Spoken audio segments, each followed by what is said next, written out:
예, 시편 4편 말씀.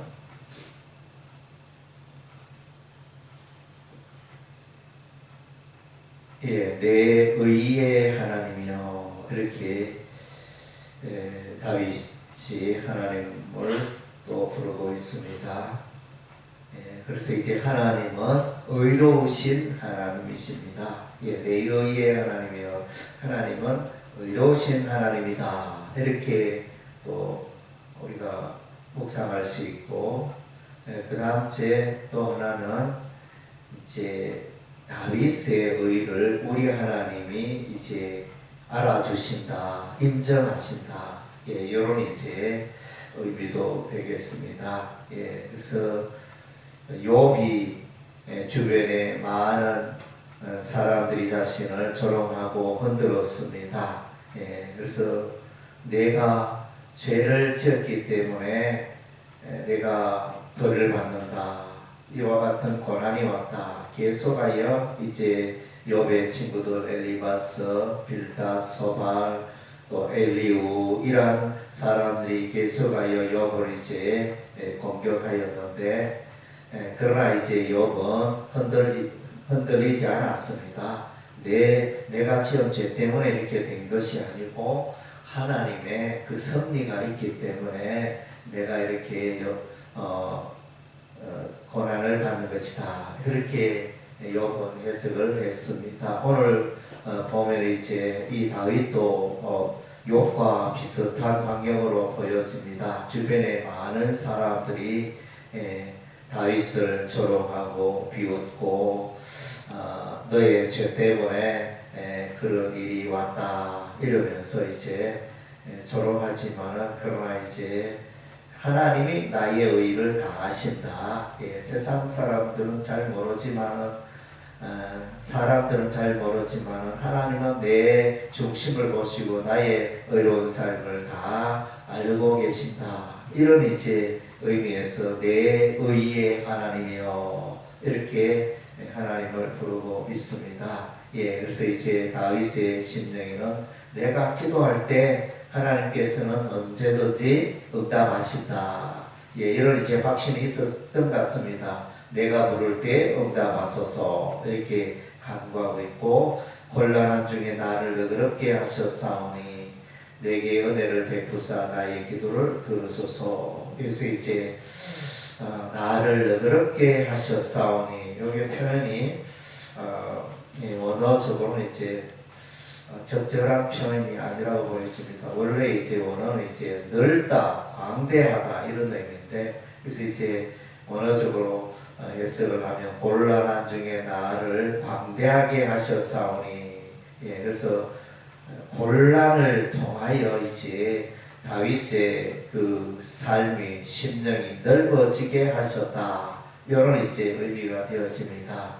그래서 이제 이것은 욥의 그 고백과 유사하다 하겠습니다. 욥이 자신의 그 곤란한 환경을 통과하였더니, 그 환난 중에 연단을 받았더니 마침내 하나님께서 욥을 광대하게 하시고, 그래서 전에는 이제 귀로만 하나님에 대하여 듣고 알았는데 이제는 내가 눈으로 보나이다, 이렇게 욥의 삶이 성숙되어지고 더 넓혀진 그런 것을 이제 말하고 있는 것입니다. 예, 다윗도 역시 이런 이제 곤란한 환경을 통하여 오히려 하나님을 향하여 원망 불평하기보다는 이제 자신의 삶이 점점 풍성해지고 넓혀지고 하나님의 섭리를 알게 되어지고, 이렇게 곤란한 환경을 해석하였던 것입니다. 2절의 인생들아, 어느 때까지 나의 영광을 바꾸고 욕되게 하며 어떤 일을 주하고 거짓을 구하려는가. 예, 그래서 이제 이것은 다윗을 대적하는 세력에 대한 표현인 것입니다. 그래서 이제 시편 4편의 이 배경이, 역사적 배경이 어떠한가. 그래서 이제 시편 3편은 이제 다윗이 그의 아들 압살롬에게 피난하며 쫓겨 다닐 때 지은 시라, 이렇게 이제 결론을 내리고 있는데 4편은 이제 두 가지 견해로 나뉩니다. 역시 앞에 시편 3편이 압살롬에게 쫓긴 시편이었다면 4편도 역시 이제 그의 아들 압살롬에게 쫓기면서 지은 시다 이렇게 주장하는 분들이 대다수이지만은 그러나 이제 신학자 칼빈은 오히려 그런 쪽보다는 이제 다윗이 사울 왕에게 쫓겨다닐 때 그 역사적 배경을 주장하고 있습니다. 저도 이렇게 생각해 볼 때 압살롬에게 쫓겨다니는 그런 때라기보다는 오히려 사울 왕에게 쫓겨다니는 그런 이제 다윗의 모습과 잘 어울린다 하겠습니다. 그래서 이제 사울 왕에게 쫓겨다니는 다윗의 그 형편을 생각해보면 쫓겨다녀야 할 이유가 아무것도 없는데 그래서 다윗은 사울 왕의 사위로서 이제 그 모든 생활을 잘 감당하고 블레셋의 군대를 물리치고 골리앗 장수를 칼로 그 목을 베고 이런 이제 유명한 그런 이제 장군이 되었는데 어찌된 판인지 자꾸 이 사위를 죽이려고 하는 이 사울 왕의 악한 계교를 보게 되어집니다.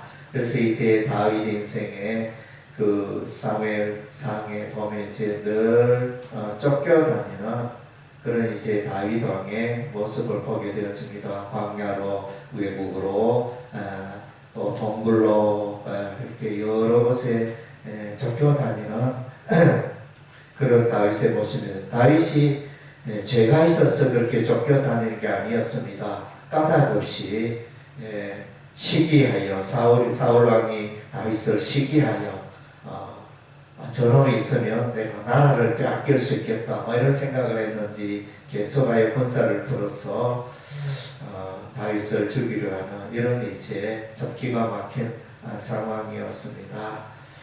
그러나 이제 다윗은 자신의 삶이 죄를 짓지 않고 이렇기 때문에 좀 평안을 누리고 있었습니다. 의의 제사를 누리고 여호와를 의지하는 삶을 살고 있었습니다. 그래서 다윗은 이러한 중에 참 크게 깨달은 것은 세상에 잘 되고 잘 되는 삶, 곡식의 풍성함, 농사가 잘 되고 또 수확이 풍성하고 세상 사람들이 누리는 그런 기쁨보다 하나님 안에서 살아가고 하나님께서 그에게 주신 그 마음의 기쁨이 더 귀하다, 소중하다 이런 이제 놀라운 고백을 합니다. 참 쉽지 않은 고백인데 세상 사람들은 다 먹고 무엇을 먹을까 무엇을 마실까 그래서 이제 그런 것들에 늘 관심이 있는데 다윗의 관점은 그런 것보다는 이제 어찌하든지 하나님을 만나고 하나님과 교통하고 하나님 안에서 평안을 누리는 이것을 이제 더 귀하게 여겼다는 것입니다. 그래서 이제 환난 중에 다윗은 내가 평안히 눕고 자기도 하리니 이 환난 중에 다윗의 평안을 누리는 그런 이제 삶을 살았고 그런 고백을 하고 있습니다. 그래서 이제 계속하여 사울 왕이 다윗을 죽이려고 하는 이 참 어처구니 없는 이런 상황 우리가 보기에도 왜 다윗이 쫓겨다녀야 하느냐 왜 사울 왕이 다윗을 죽이려 하느냐 잘 납득이 되지 않는 그런 부분인데 그것은 이제 환난당하는 다윗의 모습을 보고 또 의로우신 예수께서 세상 사람들에게 무시당하고 예수께서 고난당하는 이런 부분을 또 드러내는 부분이라 하겠습니다. 다윗의 생애도 보면 예수 그리스도를 예표하는 또 그런 생애였던 것을 우리가 기억합니다. 그래서 이제 여기서 특별히 다윗의 또 심중에 또 하나 큰 확신은 이제 경건의 삶을 살아가는 자에게 우리 하나님께서 그 기도를 들으시고 복을 내려 주신다는 것입니다. 3절에 보니까 여호와께서 자기로 하여 경건한 자를 택하신 줄 너희가 알지어다. 그래서 우리 하나님께서 이제 경건한 자를 구별하여 세우셨다는 것입니다. 구별하여 세우신 하나님. 그래서 우리 하나님은 그의 백성이 경건의 삶을 살아가기를 원하고 또 죄 가운데 머물지 않기를 우리 하나님이 원하셨던 것입니다. 그래서 이제 사울 왕은 하나님께서 세우셨지만은 하나님의 기름 부음 받은 자이지만은 이제 죄 가운데 행하게 되었습니다. 첫 번째 죄는 이제 하나님께 기도하지 않았습니다. 다윗은 이제 그의 생애가 일마다 때마다 늘 이제 하나님께 기도하고 하나님이여 이 문제를 어떻게 할까요? 늘 하나님을 생각하고 그가 왕궁에 있을 때도 나는 이 좋은 왕궁에 있는데 하나님의 처소 여호와의 장막은 저렇게 초라하구나 이렇게 생각하고 여호와의 그 성전을 건축하는 준비를 다윗이 하게 되어집니다. 그래서 이제 늘 하나님을 생각하고 그랬는데 사울 왕은 그런 심령이 아니었습니다.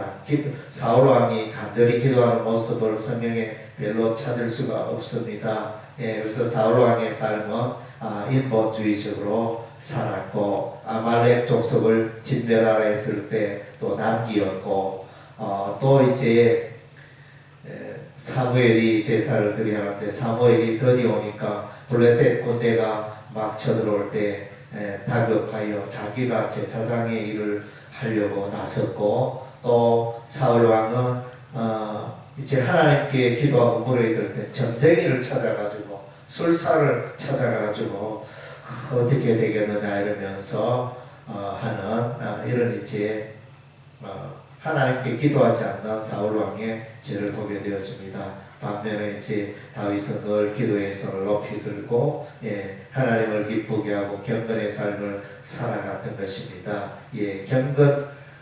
경건한 자는 죄를 멀리하는데 경건하지 아니한 자는 이제 죄 가운데 사는 것입니다. 경건한 자는 의의 제사를 드리고 경건한 자는 이제 마음속에 하나님이 주신 기쁨을 누리고 경건한 자는 이제 마음속에 심령에 늘 평안이 있는 것을 보게 되어집니다. 그래서 우리의 삶도 이제 늘 경건의 삶을 우리가 추구해야 되겠습니다.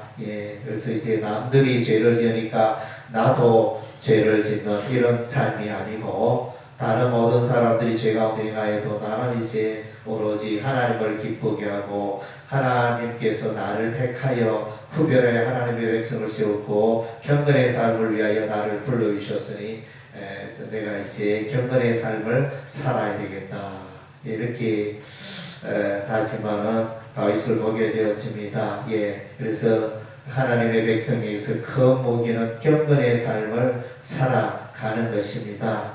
거룩한 삶을 살아가는 것이 하나님의 백성의 능력이고 또 이제 그 자랑거리가 되어지는 것입니다. 그래서 이제 우리의 삶 가운데도 이런 이제 경건의 삶이 풍성하여 또 하나님께 영광 돌리고 경건의 삶으로 말미암아 하나님이 나를 붙드시고 나를 도와주시고 나와 함께 하시고 그리하여 기쁨과 평안을 누리는 우리의 삶이 되어야 할 줄로 믿습니다. 기도하겠습니다.